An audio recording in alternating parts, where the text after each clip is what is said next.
और दोस्तों ये जो प्रो चॉइस वाली मानसिकता है ना, उसे ऐतराज़ फ़िल्म में दिखाने का प्रयास किया गया था, देखिए काफ़ी वर्ष पहले। पर एक दिन अचानक से अक्षय कुमार को पता चलता है कि प्रियंका चोपड़ा ने अबॉर्शन कर लिया है। उसे काफ़ी दुःख होता है। तो ये प्रियंका चोपड़ा का उस फ़िल्म में जो कैरेक्टर था ऐतराज़ में, उसे यही काफ़ी liberal, modern, so called progressive दिखाया गया था।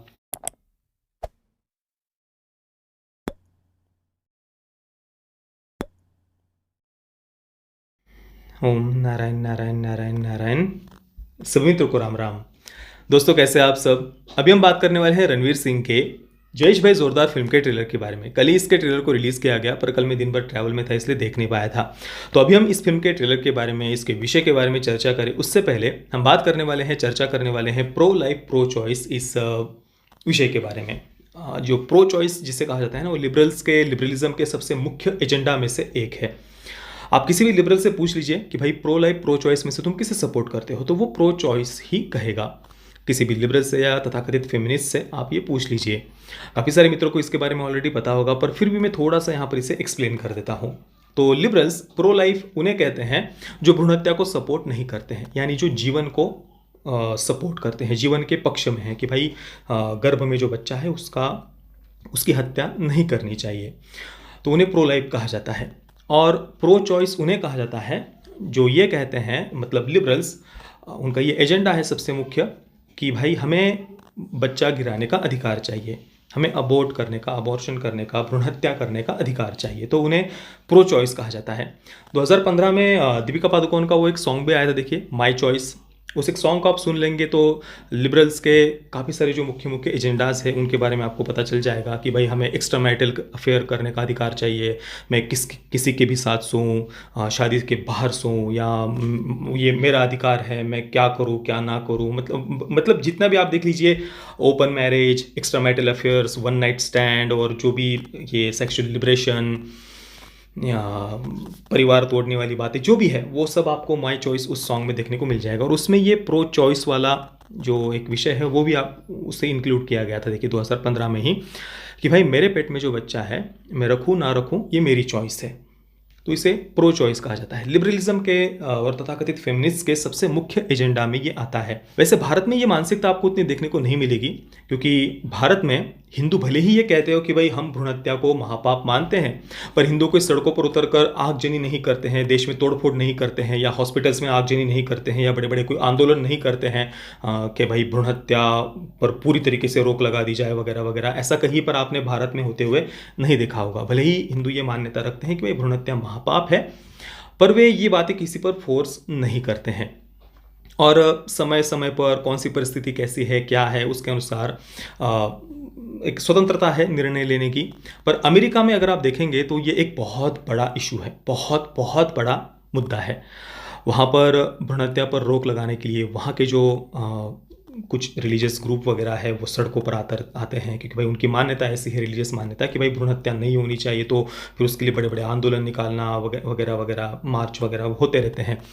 और दूसरी तरफ की भी जो लिबरल्स आदि है अमेरिका के, वो इसको सपोर्ट करते हैं कि भाई हमें भ्रूण हत्या करने का पूरी तरीके से अधिकार चाहिए। तो ये एक बहुत बड़ा इशू है अमेरिका में। डेमोक्रेट्स, रिपब्लिकन्स, इसके ऊपर इनके काफ़ी सारी डिबेट्स वगैरह भी आपको यूट्यूब पर देखने को मिल जाएंगे। और दोस्तों अमेरिका हो या फिर वेस्टर्न कंट्रीज़, वहाँ पर ये समस्या इतनी बड़ी इसलिए है क्योंकि टीनेज प्रेगनेंसी इन देशों में एक बहुत बहुत भयानक समस्या है। 1991 के समय में तो अमेरिका में इस समस्या ने एक बहुत भयानक ऐसा विकराल रूप ले लिया था। उसके बाद में अमेरिका में काफ़ी सारे एक बातों को प्रमोट किया गया इस टीनेज प्रेगनेंसी रेट को नीचे लाने के लिए, पर फिर भी अभी भी यूएस, यूके ये टॉप करते हैं टीनेज प्रेगनेंसी में। इनोसेंटी रिपोर्ट के अनुसार, ये रिपोर्ट में काफ़ी पुराना बता रहा हूँ, ये संख्या अभी और भी ज़्यादा बढ़ गई होगी। तो इनोसेंटी रिपोर्ट के अनुसार अमेरिका में हर वर्ष 12.5 लाख से भी ज़्यादा नाबालिग बच्चियाँ गर्भवती हो जाती है। उनमें से 5 लाख बच्चियाँ गर्भपात कर लेती है, और बाकी जो बच्चे हैं वो बच्चे को जन्म देती है।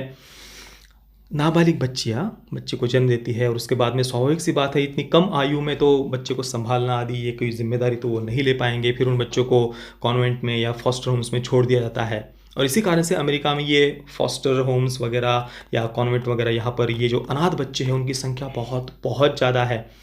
और फिर ऐसे कई सारी घटनाएं हर वर्ष सामने आती है, अनगिनत, जहाँ पर ये जो फॉस्टर पेरेंट्स होते हैं वो उन बच्चों को सेक्सुअली अब्यूज़ करते हैं।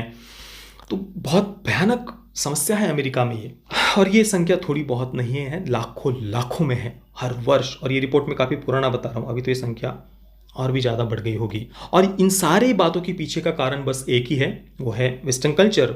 वहाँ पर बच्चों को बचपन से ही यही बात सिखाई जाती है कि भाई मन को दबाओ मत, ये मन इंद्रियों पर उनको दबाने की कोई आवश्यकता नहीं है, जो मन में आए वो करो, मन की इच्छाओं को पूरी करो। कल किसने देखा है, बस भोग वासनाओं के पीछे भागो, इंद्रिय सुख के पीछे भागो, इंद्रिय सुख के पीछे बस भागो, भौतिकता के पीछे बस भागने की सीख जो बचपन से ही बच्चों को दी जाती है।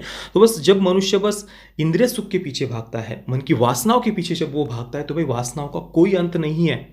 इसी के बिल्कुल अगेंस्ट, इसके बिल्कुल विपरीत भारत को अगर आप देखेंगे तो भारत में बचपन से ही माता पिता, हमारे गुरुजन, हमारे घर के बड़े बुजुर्ग हमें बचपन से ही मन बुद्धि इंद्रियों पर संयम रखना सिखाते हैं। मन के गुलाम बनना नहीं सिखाते, मन को अपने वश में रखना सिखाते हैं। तो मन हमें बंदरों की तरह नचाता नहीं है। इसी कारण से आप देख लीजिए, अपने आप को बहुत लिबरल, मॉडर्न, प्रोग्रेसिव वगैरह मानने वाले, जो बस मन में आए वो हम करते हैं वगैरह वगैरह कहने वाले भी हमेशा डिप्रेशन, एंग्जाइटी का रोना रोते हुए आपको देखने को मिल जाएंगे। क्योंकि भाई मन के हाथ में अगर आप अपनी जीवन की लगाम दे दोगे तो वो तो नचाएगा ही ना आपको दोनों उंगलियों पर, कि वासनाओं का तो कोई अंत नहीं है। और जब मनुष्य बस बाहर के सुख के पीछे भागता है, अंदर के सुख, अंदर का आत्मिक सुख क्या है, आत्मिक शांति क्या है, ये बातें जब उन्हें पता ही नहीं होती, तो बाहर जब मनुष्य बस भागते जाता है तो वो आत्मिक सुख से दूर हो जाता है। और बाहर की वस्तुओं में तो कभी सुख है ही नहीं, वो सारी नश्वर है। वो तो थोड़ी देर के लिए क्षणिक सुख वो बातें हमें दे सकती है, पर मन की शांति वो बातें कभी भी हमें नहीं दे सकती। और उसका अंत फिर यही है, भय, शोक, चिंता, डिप्रेशन, एंग्जाइटी। पर इसके विपरीत भारत में हमें बचपन से ही अपने मन बुद्धि इंद्रियों पर संयम रखना सिखाया जाता है। हाँ, मतलब बिल्कुल लकीर के फकीर नहीं कि भाई यही करना है वही करना है, ऐसे नहीं। समय के अनुसार अपने आप को बदलना, जैसी परिस्थिति है उसके अनुसार अपने आप को ढाल लेना, ये स्वाभाविक ही गुण हमारे अंदर होते हैं। पर एक जो बेसिक होता है ना, कि भाई मन के आदी नहीं हो जाना है, कब किस परिस्थिति में क्या सही है क्या गलत है, ये स्वतंत्रता हमारे अंदर है। और उसी के अनुसार हम अपने मन बुद्धि इंद्रियों पर संयम रखते हुए जीवन में आगे बढ़ते हैं। और इसी कारण से आप यूएस में देख लीजिए, वहाँ पर चाहे यूनिवर्सिटीज़ हो या सोशल लाइफ में भी सबसे सफल आपको भारतीय देखने को मिलेंगे। बाकी कितनी बड़ी बड़ी पोस्ट पर, कितनी बड़ी बड़ी कंपनीज़ में भारतीय है, वो अलग से कुछ बार बार बताने की आवश्यकता नहीं है। इवन क्राइम में भी भारतीय आपको सबसे कम ही देखने को मिलेंगे बाहर के देशों में, क्योंकि एक काफ़ी जो फैमिली सिस्टम है, हमारे घर के बड़े बुजुर्ग, माता पिता, उनकी एक लगाम हमारे ऊपर होती है, उनका एक नियंत्रण हम पर होता है। वैसे बाहरी वेस्टर्न कंट्रीज़ में नहीं है, 18 वर्ष का हो गए बस फ्री हो तुम, फिर माता पिता से अलग हो गए, अलग रहने लग गए, फिर पार्टनर्स के साथ रहने लग गए, फिर बस पार्टीज, ड्रग्स, और पार्टनर को खुश करना, उसके लिए कहीं पर जॉब ले लो, स्कूल में कोई ध्यान नहीं, कॉलेज यूनिवर्सिटीज़ का कोई ठिकाना नहीं है। तो ये इस कारण से बहुत सारे युवाओं का जीवन बर्बाद होते हुए हम वहाँ पर देखते हैं। तो ये सारी बातें बताने का कारण यही था कि ये प्रो लाइफ प्रो चॉइस, हमारी चॉइस, हमारे मन में जो आए वो हम करेंगे। भाई प्रो चॉइस की बात नहीं होती है, राइट चॉइस की बात होती है, क्या सही है और क्या गलत है। जीवन में हमारे मन में आए वो करना नहीं होता है, जो सही होता है वो करना होता है। पर लिबरल्स ये बात समझते नहीं है, वो तो बस मन की इच्छाओं के पीछे भागना, यही बात वो जानते हैं। और इसी कारण से लिबरलिज्म एक, क्या कहे, मतलब सबसे भयानक समस्या आज पूरे विश्व की है। आतंकवाद इतनी बड़ी समस्या नहीं है, क्योंकि भाई आतंकवादी तो कुछ लोगों को केवल मारता है और उस पर कम से कम सिस्टम, सुरक्षा बल कार्रवाई कर सकते हैं। पर लिबरलिज्म एक ऐसी समस्या है जो जनरेशंस को जो बर्बाद करते जा रही है। तो दोस्तों, ये पूरा विषय मैंने आप सभी मित्रों के सामने इसलिए रखा क्योंकि जयेश भाई जोरदार ये फिल्म भ्रूण हत्या के विषय पर आधारित है, कन्या भ्रूण हत्या के विषय पर आधारित है। और इसे हम एक और ऐसी फिल्म कह सकते हैं जो भारत के गाँवों को, भारत के गरीब मध्यम वर्गीय परिवारों को, किसानों को, भारत के गाँव में रहने वाले लोगों को एक प्रकार से स्टेरियोटाइप करती है।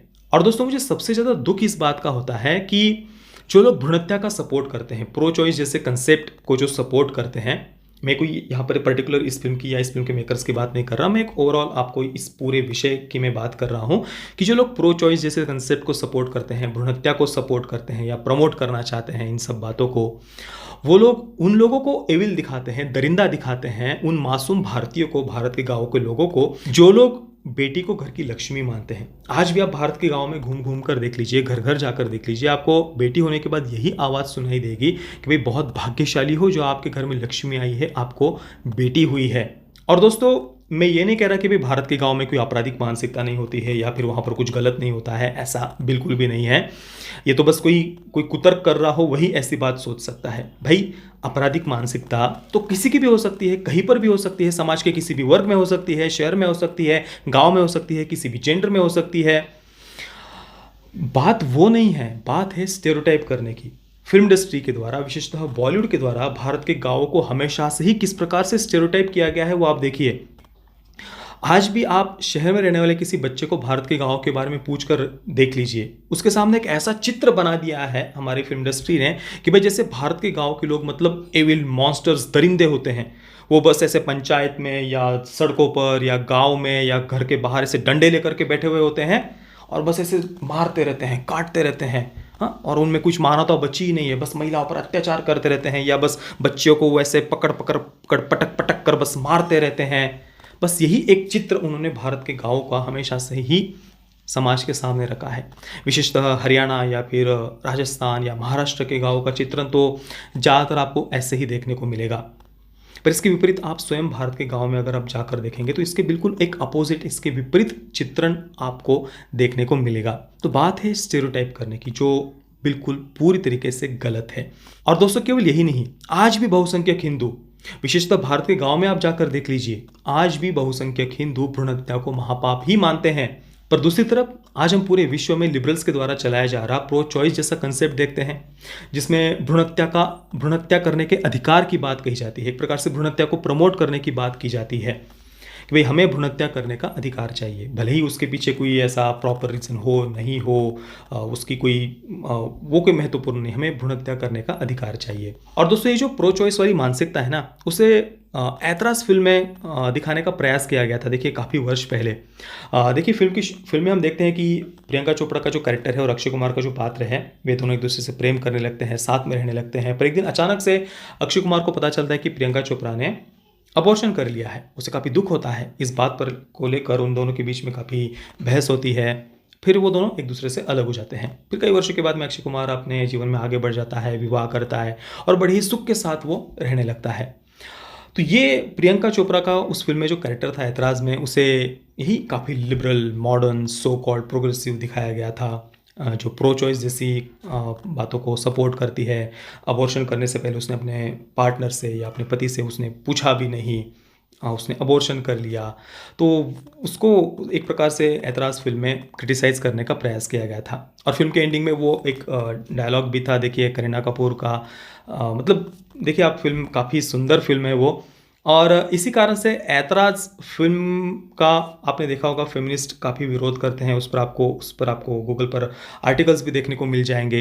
तो ये है एक तरफ प्रो चॉइस जैसा कंसेप्ट जो भ्रूण हत्या को सपोर्ट करने की बात करता है, और वही लोग एक प्रकार से भारत के जो गांव में रहने वाले जो मासूम लोग हैं, जो बेटी को लक्ष्मी मानते हैं, उन्हें एक प्रकार से ये बार बार जो स्टेरियोटाइप किया जा रहा है ना, ये स्टेरियोटाइप करना मेरे अनुसार पूरी तरीके से गलत है। और दोस्तों वैसे इसमें कोई नई बात नहीं है। पूरे विश्व के जो लिबरल फिल्म मेकर्स होते हैं उनके अनुसार जो समाज होता है, पेरेंट्स होते हैं, माता पिता, बुजुर्ग, फैमिली सिस्टम, रीति रिवाज, परंपराएं, ये सब दकियानुसी, रिग्रेसिव बातें होती है, ये सब फालतू की बातें होती हैं उनके अनुसार। और इसी कारण से फिर वे समय समय पर ऐसी फिल्में हमेशा से ही बनाते रहते हैं ताकि ये जो पेरेंट्स, समाज, माता पिता, बुजुर्ग, फैमिली सिस्टम, रीति रिवाज, परंपराएं, ये सब किस प्रकार से दकियानुसी, रिग्रेसिव और एक घटिया मानसिकता होती है, ये अलग अलग विषयों के माध्यम से या कुछ सिलेक्टिव ऐसी बातें दिखाकर वे इस प्रकार से स्टेरियोटाइप करने का प्रयास करते हैं और अपनी काफ़ी तथाकथित लिबरलिज्म वाली आइडियोलॉजी को वे प्रमोट करते हैं।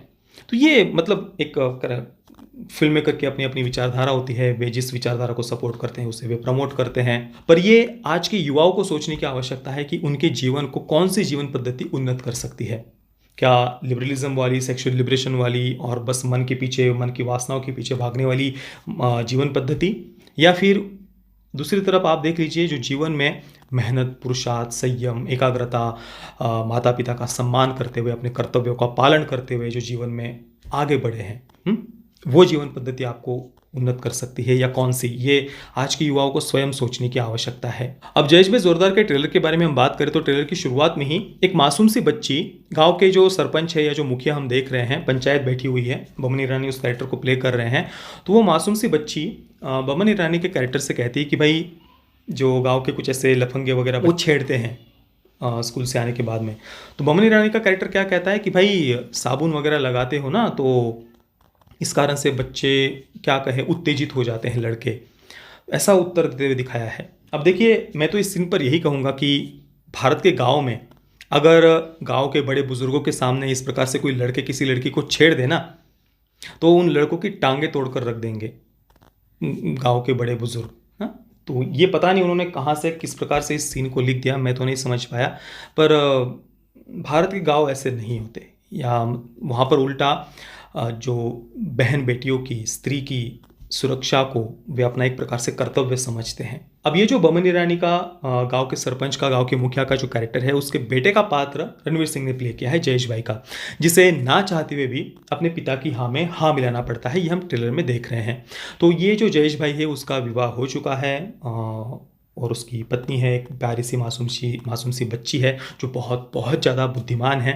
पर जब जयेश भाई की पत्नी दोबारा से गर्भवती हो जाती है और उन्हें पता चलता है कि इस बार भी बेटी उन्हें होने वाली है, तो बमन ईरानी यानी गांव के मुखिया, पूरा परिवार और गांव ये जो समाज आदि है, वे सब उस बच्ची को गिरा देना चाहते हैं, भ्रूण हत्या करना चाहते हैं। और इस कारण से पूरा का पूरा समाज इनके रणवीर सिंह और उनकी पत्नी और बेटी के पीछे पड़ा हुआ है। उन्हें वो मारना चाहते हैं या अबॉर्शन करवाना चाहते हैं। और इसके बाद रणवीर सिंह वो अपनी बेटी के साथ और पत्नी के साथ वहाँ से भाग रहे हैं। तो ये कुल मिलाकर फिल्म की कहानी उन्होंने दिखाई है।